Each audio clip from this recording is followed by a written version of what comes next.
Thanks, Lynn. I'm at Albourne Estate at their wine vineyard. I'm here to pick grapes, crush them, and then drink them. I love my job.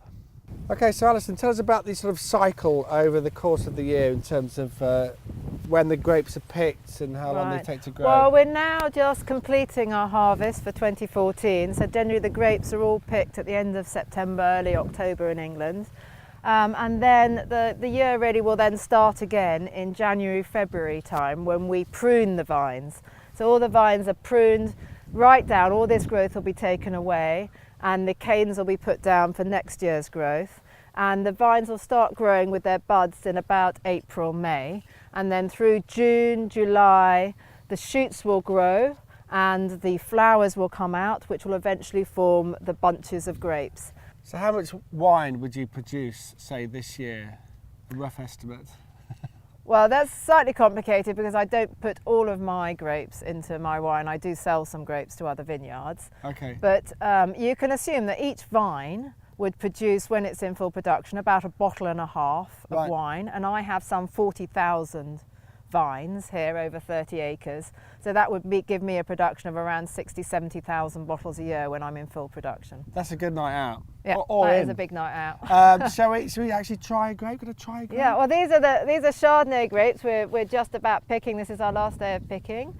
So as you see, the bunches of grapes for wine are slightly different than you would imagine for eating grapes. They're much smaller grapes. The bunches are quite tight and compact, and the skins are quite thick compared to that. But these have got, as I said, we've had a good year this year, so they're quite sweet. They're quite tasty.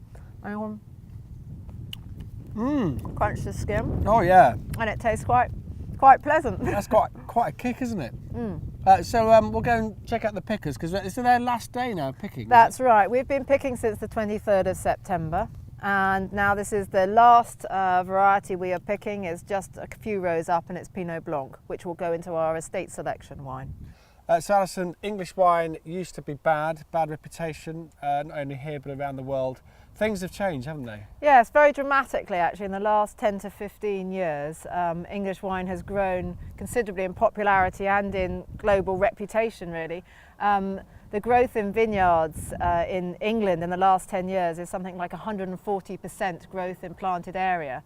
And a lot of this has been fueled by the success English wines, particularly English sparkling wine, has had internationally in competitions. I've really enjoyed our time here. I feel like I could do a weekend here, a proper wine tasting, but a beautiful area.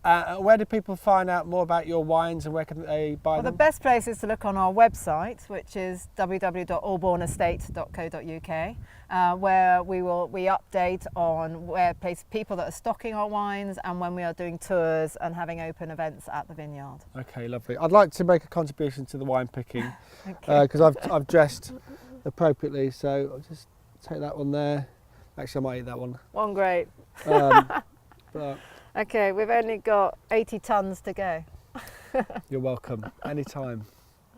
So we picked the grapes. Next time I see you, I'm going to be doing some daytime drinking. Talking of which, back to you in the studio, Lynn.